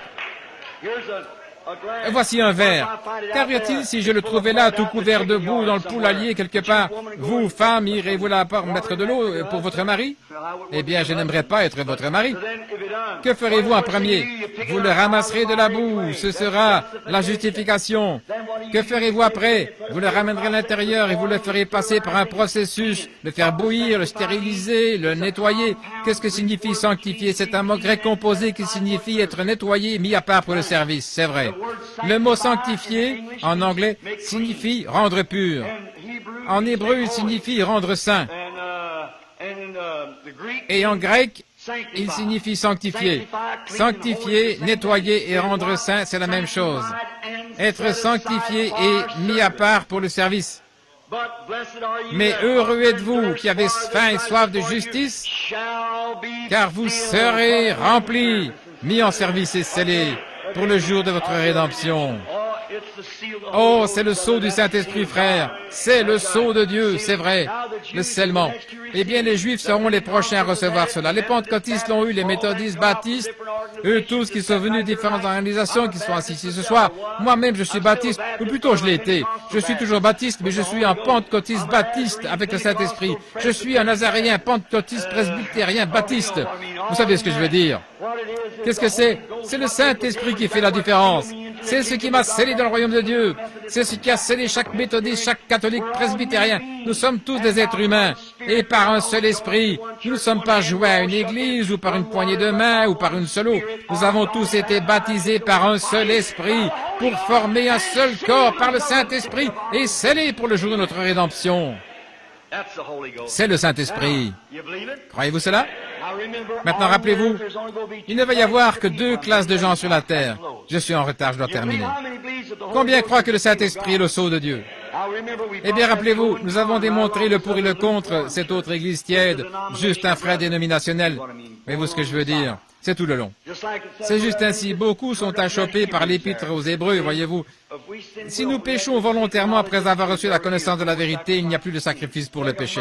Quelqu'un m'a demandé, est-ce que ça signifie, si nous péchons volontairement après avoir reçu la connaissance de la vérité, il ne reste plus de sacrifice pour le péché? Eh bien, il n'était jamais entré là-dedans. C'est vrai. Il en avait juste reçu la connaissance. C'est juste comme en Israël. Lorsqu'Israël a entamé la traversée dans la terre promise, ils avaient envoyé des espions. 2 d'entre eux sont revenus en disant, nous pouvons nous en emparer. C'était Josué et Caleb. Les autres ont dit, nous ne sommes pas capables. Ils sont restés là à la frontière jusqu'à leur mort. Et ceux qui avaient cru la promesse sont allés de l'autre côté. Un jeune garçon reçoit un appel dans sa vie. Il dit, eh bien, maman a fait la lessive sur une planche à lessiver pour m'envoyer à l'école. J'aimerais devenir prédicateur. Et il devient prédicateur. Il décroche son diplôme en doctorat en philosophie ou un autre diplôme et puis il revient. Et puis, il a son diplôme et il est prédicateur. Mais il a toujours de la convoitise et différentes choses. Peut-être qu'il fume et il sait qu'il ne devrait pas. Et il dit, oh Dieu, ce n'est pas bien pour un homme de Dieu, débarrasse-moi de ça. Il est sanctifié. Il arrive jusqu'à la frontière une fois de plus et il regarde droit de l'autre côté et il voit le baptême du Saint-Esprit. Mais il dit, si je fais ça, la dénomination me chassera. Il fait marche arrière et meurt alors à la frontière. Celui qui pêche, qu'est-ce que le péché? L'incrédulité. Et j'aimerais que quelqu'un me donne une définition du péché autre que l'incrédulité. Celui qui ne croit pas est déjà condamné. Commettre adultère, ce n'est pas un péché. Fumer la cigarette et boire, ce n'est pas un péché. Ce sont les attributs de l'incrédulité. Si vous étiez un croyant, vous ne feriez pas cela. C'est vrai. Exactement. Vous voyez, c'est ça l'incrédulité. Qu'est-ce? Si nous sommes volontairement incrédules, c'est vous ici ce soir, presbytériens, méthodistes, ou vous qui n'avez pas le Saint-Esprit, si nous sommes volontairement incrédules après avoir reçu la connaissance de la vérité, il ne reste plus de sacrifice pour le péché. Vous tournez le dos à Dieu. Que faites-vous alors? Vous vous scellez vous-même en dehors et vous recevez la marque de la bête et vous éloignez comme Caïn de la présence de Dieu. Ça secoue, n'est-ce pas? Vous arrivez jusqu'à la frontière. Et ensuite, vous ne croyez pas. Vous croyez, mais vous avez peur de vous en emparer. Celui qui pêche volontairement incrédule, après avoir reçu la connaissance de la vérité, répétez après moi. Celui qui pêche volontairement, après avoir reçu la connaissance de la vérité, il ne reste plus de sacrifice pour le péché, mais une attente terrible de l'ardeur du jugement. Et je rétribuerai, dit le Seigneur. C'est une chose terrible que de tomber entre les mains du Dieu vivant.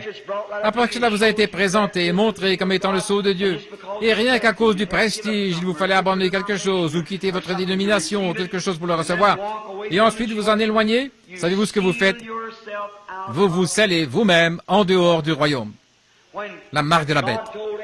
Quand Dieu a parlé à Abel, ou il a parlé à Caïn, il a dit, va simplement là et adore comme ton frère, apporte un agneau, agenouille-toi ici, adore comme ton frère, tu agiras bien, fais comme ton frère, tout sera en ordre.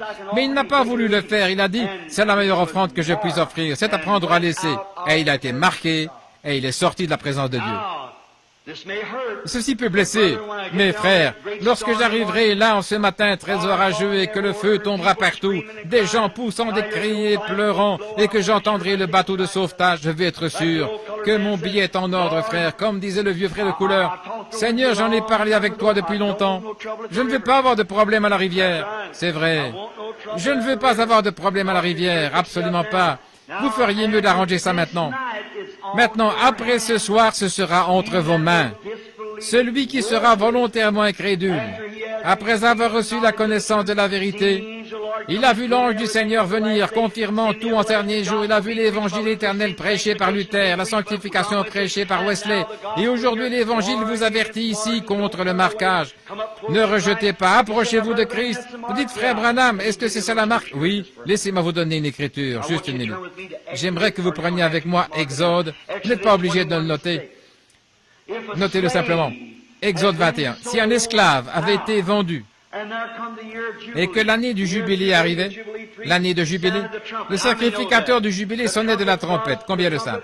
La trompette, et quand il sonnait de la trompette, tout esclave pouvait retourner libre chez lui. S'il était là dans un champ en train de travailler avec la houe et que quelqu'un était là le fouetter, il disait, qu'était-ce, qu'était-ce? La trompette de l'Évangile, annonçant la bonne nouvelle. Il jette cette houe par terre, se retourne directement, il dit, « Tu n'as plus à régner sur moi. Je retourne auprès de ma femme et de mes enfants. J'ai été vendu ici, dans l'esclavage. Mais avez-vous entendu cette trompette? Ça veut dire que je suis hébreu.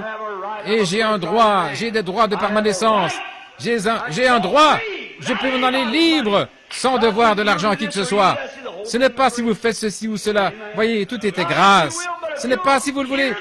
Mais si vous entendez la trompette, dans l'année du jubilé, le Seigneur avait prêché l'année de grâce, l'année de jubilé. Oh, comme nous pourrions. Mais je regarde l'horloge là. Mais si vous entendez la trompette, voyez-vous, la foi vient de quoi? De ce qu'on entend. Non pas juste entendre avec vos oreilles, mais si vous entendez, ça veut dire que vous comprenez, vous acceptez cela. Je vous entends, je crois, voyez-vous. Il s'agit d'entendre. Étienne a dit, vous, hommes au cou raide, incirconcis de cœur et d'oreille.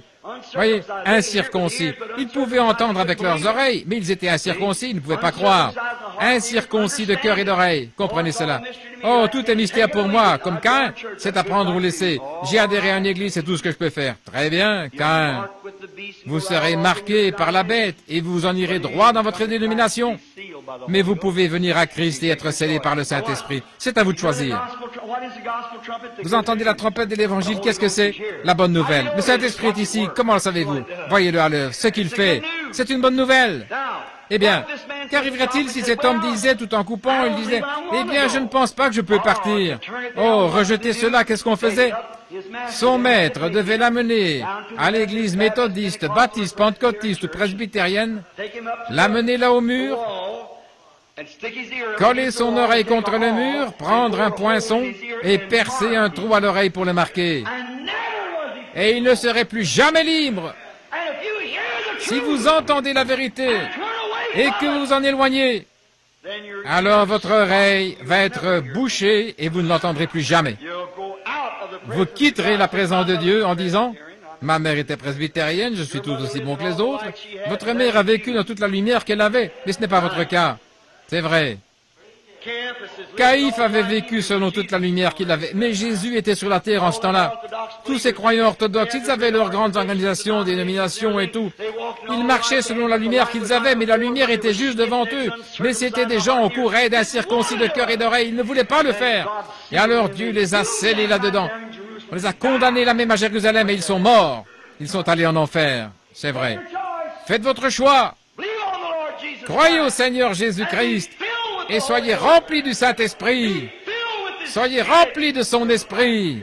Que vos lampes soient nettoyées et claires. Au temps du soir, la lumière paraîtra, c'est vrai. Pendant que les lumières du soir brillent, pourquoi ne recevez-vous pas? Pourquoi ne venez-vous pas? Ne soyez pas scellés à l'extérieur, ne restez pas assis morts. Croyez au Seigneur Jésus-Christ et soyez scellés dans le royaume. Qu'est-ce que la marque de la bête? C'est rejeter le Saint-Esprit. Voyez, le frontalier. Après qu'il a une fois reçu la connaissance de la vérité, car il est impossible que ceux qui ont été une fois éclairés, voyez-vous, ils ont eu la connaissance de la vérité, ils ont vu que c'est la vérité, ils ont reçu la connaissance, ils voient que c'est ici, ils voient cela opérer, ils voient que c'est vrai, ils ont la connaissance, et puis ils s'en détournent. Encore, il ne reste plus de sacrifice pour le péché. Comme il en était pour Caïn au commencement, ainsi en sera-t-il à la fin. C'est Hébreux chapitre 10. Et il sera marqué, loin de la présence de Dieu, il deviendra un baptiste, presbytérien ou pentecôtiste par dénomination le reste de ses jours. Il servira une dénomination plutôt que de servir Christ. Il servira son credo. Que ce soit catholique, méthodiste, protestant ou n'importe quoi. Mais si vous êtes de Christ, vous êtes scellés du Saint-Esprit. Si vous n'êtes pas, vous serez marqué l'un de ces jours et vous vous nourrirez de votre organisation. C'est tout ce que vous saurez et vous serez condamné à la fin. Notre Père Céleste, il fait sombre. Le temps est proche. Les nations se disloquent. Israël se réveille. Chaque signe que la Bible avait prédit est en train de s'accomplir. Tu as promis toutes ces choses et tu as dit que cela arriverait. Nous savons que c'est vrai. Je te prie, Père, d'être miséricordieux aujourd'hui et de sauver les perdus. Accorde-le et puisse-t-il être scellé du Saint-Esprit et ne pas repousser le Sauveur loin d'eux. Accorde-le au nom de Jésus.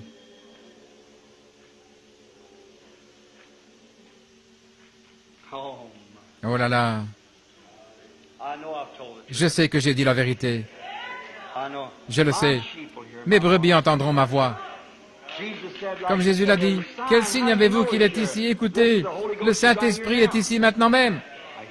Je l'entends parler en langue et interpréter. Je le vois accomplir le signe des prodiges, je le vois. Et le dernier signe devait être le signe du Messie. Jésus a dit, quel était le dernier signe qu'Abraham avait eu juste avant que Sodome soit brûlé? Cet ange qui est tenu là, Dieu lui-même dans la chair. Nous en avons parlé, n'est-ce pas? Abraham l'a appelé Elohim, Dieu. Un étranger s'est tenu là. Et regardez comment il a appelé Abraham.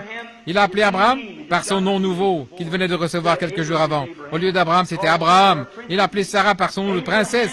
Abraham, où est ta femme Sarah? Comment savait-il qu'il était marié, qu'il avait une femme? Comment savait-il que son nom était Sarah? Elle est dans la tente derrière toi. Elle a dit, pronom personnel, je vais te visiter au temps de la vie. Ce que j'ai donné, la promesse. Tu as attendu pendant 25 ans et Sarah rit dans son cœur. Aurais-je encore du plaisir avec mon Seigneur pendant que je suis vieille et que j'ai dépassé l'âge d'enfanter? Lui aussi est vieux. Et l'ange a dit, pourquoi Sarah a-t-elle ri, disant dans son cœur que ça ne se peut pas? Jésus a dit, ce qui arriva du temps de Sodome arrivera de même à la venue du Fils de l'homme. Comment a-t-il condamné les nations? Quand il se tenait devant Pierre, il a dit, ton nom est Simon. Tu es le fils de Jonas. Oh, c'est ça. Quand Philippe est arrivé, il a pris Nathanaël et il a dit, rien de bon ne peut sortir de Nazareth. Il a dit, viens voir, voyez-vous.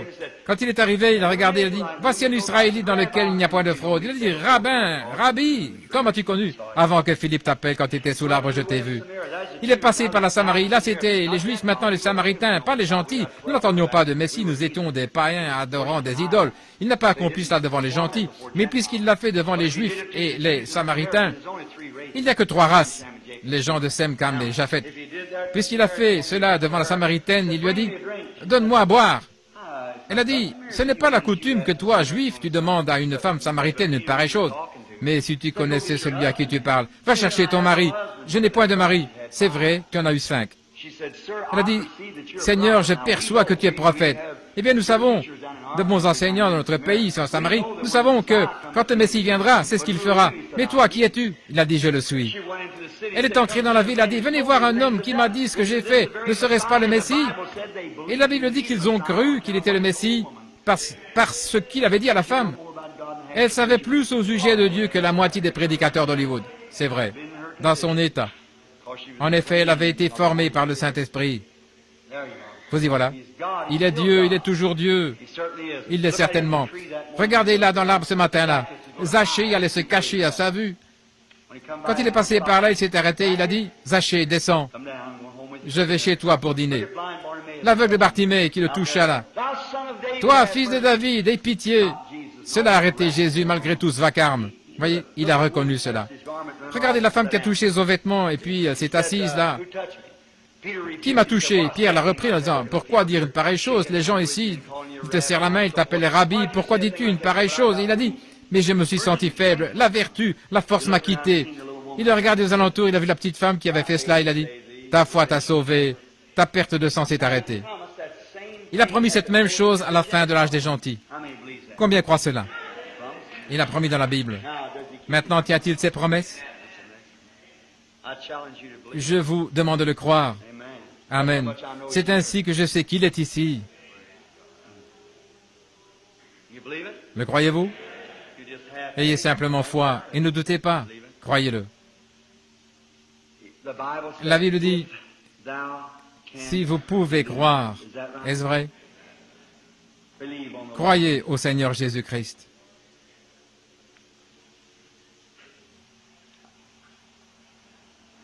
Cette femme qui est assise là, elle prie pour sa fille. Elle a une hémorragie interne.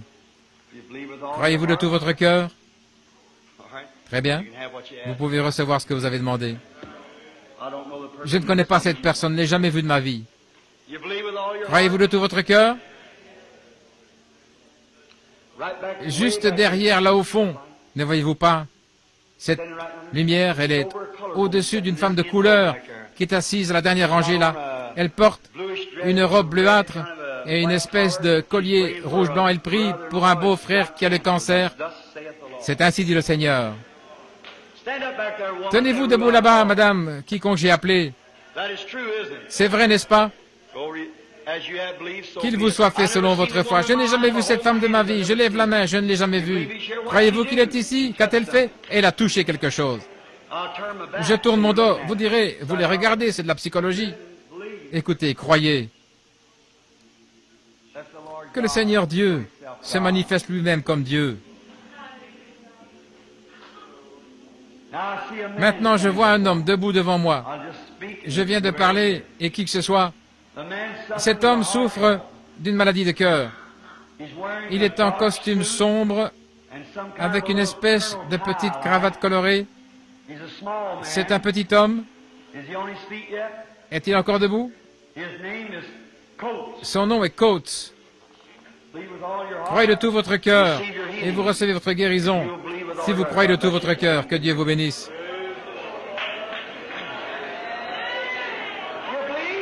Rentrez chez vous et soyez guéris. Je lève la main, je n'ai jamais vu cet homme de ma vie, croyez-vous? Imposez-vous les mains les uns aux autres. Voici les miracles qui accompagneront ceux qui auront cru. Au temps du soir, la lumière paraîtra. Vous trouverez assurément le sentier vers la gloire. Croyez-vous cela? Maintenant, priez les uns pour les autres. Imposez-vous les mains. Priez les uns pour les autres et vous pourrez être guéris. Vous n'aurez même pas besoin de ligne de prière demain soir. Le sceau de Dieu, c'est le baptême du Saint-Esprit. La marque de la bête, c'est le rejeter. Recevez le Saint-Esprit. Combien veulent le baptême du Saint-Esprit? Levez-vous. Combien veulent être scellés dans le royaume de Dieu par le Saint-Esprit? Levez-vous. Levez-vous et recevez-le. C'est vrai. Là au balcon. Ne vous en détournez pas. Levez-vous. Recevez le Saint-Esprit.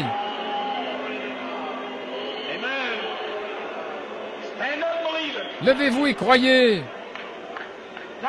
Maintenant, vous tous qui avez le Saint-Esprit, regardez ceux qui se tiennent là. Tenez-vous debout et imposez-leur les mains. Levez-vous et imposez les mains à ceux qui cherchent le Saint-Esprit. Que les prédicateurs étendent leurs mains dans cette direction. Et ils envoyèrent chercher Pierre et Jean. Et Pierre leur imposa les mains. Et le Saint-Esprit vint sur eux. Seigneur Jésus, je te confie cette réunion. Remplis-les du Saint-Esprit, Seigneur. Guéris-les au nom de Jésus-Christ. Tu es ici.